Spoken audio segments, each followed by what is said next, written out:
안녕하세요, 썸머입니다. 네, 오늘은 제가 캐나다에서 아파트 구하는 방법에 대해서 얘기를 조금 해보려고 영상을 준비해 봤는데요. 캐나다는 이제 아파트가 있고 또 콘도가 있고 하우스를 이렇게 여러 다양하게 있거든요.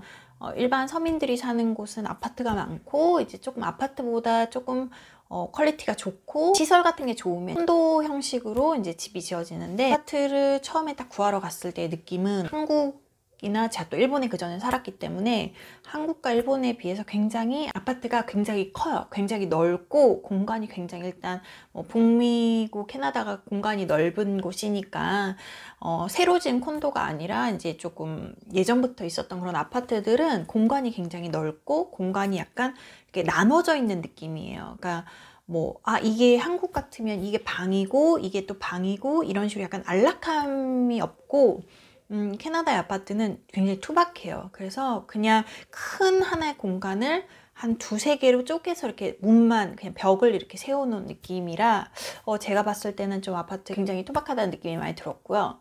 캐나다에서 아파트를 이제 렌트를 하실 때는 몇 가지 이제 좀 주의하셔야 되는 것도 있고 좀 알아보셔야 되는 부분이 있어요. 이 캐나다 아파트를 조금 찾아보신 분들은 알겠지만 한국에도 그런 게 있는 건지 아니면 이게 전 세계적으로 있는 건지 모르겠는데, 아파트를 구할 때 조심해야 되는 것 중에 하나가 이 베드버그예요. 베드버그. 베드버그는 저는 이제 캐나다 북미를 가면서 처음 제가 들었었는데 한국이나 일본에도 뭐 있겠죠. 근데 들어보지 못했던 거였고, 이제 캐나다에 갔을 때 아파트에 베드버그라는 게 굉장히 많대요. 그게 이런 옷이라든지 이런 그런 천이나 이런 데서 이제 옮겨 다니면서 얘네가 약간 벼룩 같은 건지 저는 정확하게 모르겠는데, 이게 약간 피를 빨아먹고 이게 물리면 굉장히 가렵고 그런 벌레가 있대요. 근데 그게 굉장히 많은 아파트가 있고 또 그런 게 좀 적은 아파트가 있고, 아무튼 베드버그라는 게 있거든요. 그래서 그런 건 조금 조심을 하셔야 되는데,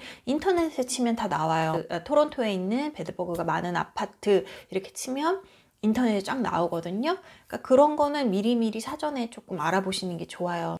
있어서 문제가 되는 경우도 있고 안 되는 경우가 있는데, 이제 문제가 되는 경우는 크게 문제가 번지는 거예요. 그러니까 예를 들어서 옷 같은 거에서 묻어와서 집에 내가 가지고 왔는데 내 침대에 이게 살면서 이렇게 퍼뜨려서 이렇게 하다 보면 집 전체에 퍼지는 경우가 있으면 정말 집에 있는 가구 같은 거 다 덮고 그런 소독 업체 불러 소독을 해야 될 정도로 베드버그가 좀 문제가 심각하거든요.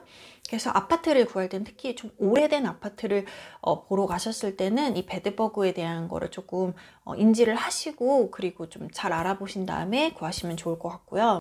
세탁실이라는 게 있어요. 공용 세탁실. 그래서 미국이나 이런 영화 같은 데 보면 이렇게 같이 세탁하고 사람들이 막 그렇게 하잖아요. 그래서 대부분 아파트에는 런더리룸이 있다. 그러니까 세탁룸이 따로 있어요. 예를 들어서 아파트의 지하에 모든 사람이 이게 코인 런더리라고 하거든요. 그래서 돈을 제가 살았던 아파트는 한 2.5불 정도였던 것 같아요. 한 번 돌리는데. 근데 그게 그렇게 좋진 않더라고요. 그런 시스템이. 근데 유학생이 입장에서 가구를 다 살 수 없고 세탁기를 다 설치할 수가 없잖아요.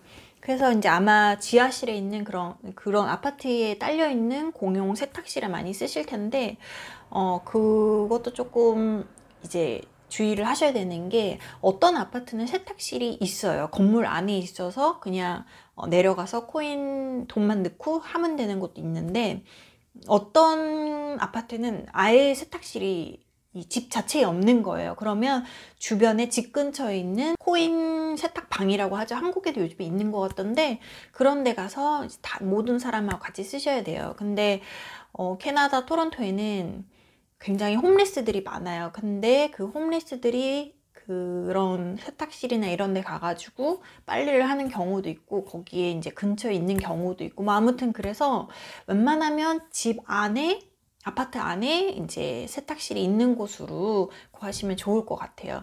물론 본인이 소유를 하시면은 제일 좋지만, 그게 안 된다면 그래도 적어도 아파트 안에, 내가 살고 있는 아파트 안에 세탁실이 있는 게 아무래도 편하겠죠. 특히 겨울 같은 경우에는 세탁 한번 하자고 나가서 할 수가 없잖아요. 코인란돌이 그런 데 갈 수가 없잖아요.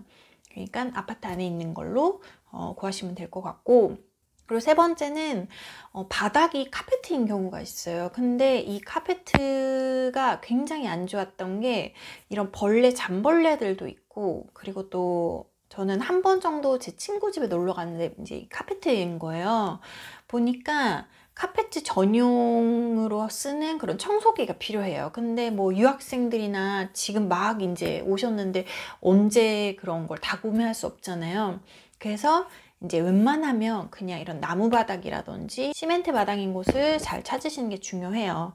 그런 카페트인 데는 굉장히 오래됐고, 그리고 청소하기가 굉장히 어렵거든요. 그래서 웬만하면 이제 바닥이 카페트인 곳은 좀 피하시는 게 좋을 것 같고, 유학생이나 이런 분들은 오셔가지고 집을 구할 때 본인이 집을 구하시는 분들도 있겠지만, 렌트를 하시는 분들도 있겠지만, 이제 어떤 주인이 달려있는 집에 새를 들어가는 경우가 굉장히 많아요. 학생들은 뭐 그런 하우스 쉐어인 경우가 있는데, 하우스 안에 이제 집주인이 뭐 1층이나 2층에 살고 이제 가끔 베이스먼트 이 지하실을 주는 경우가 있어요. 근데 저는 개인적으로 지하는 정말로 추천을 안 드려요. 그 이유가 일단 해가 안 들고, 그리고 굉장히 꿉꿉하죠. 해가 안 드니까 굉장히 곰팡이라든지 이런 것도 많이 생길 수도 있고, 이제 비가 많이 오거나 눈이 많이 오거나 이럴 때는 젖거나 이런 경우도 있다고 하더라고요. 하우스의 경우에는 웬만하면 베이스먼트 지하는 안 구하시는 게 좋아요.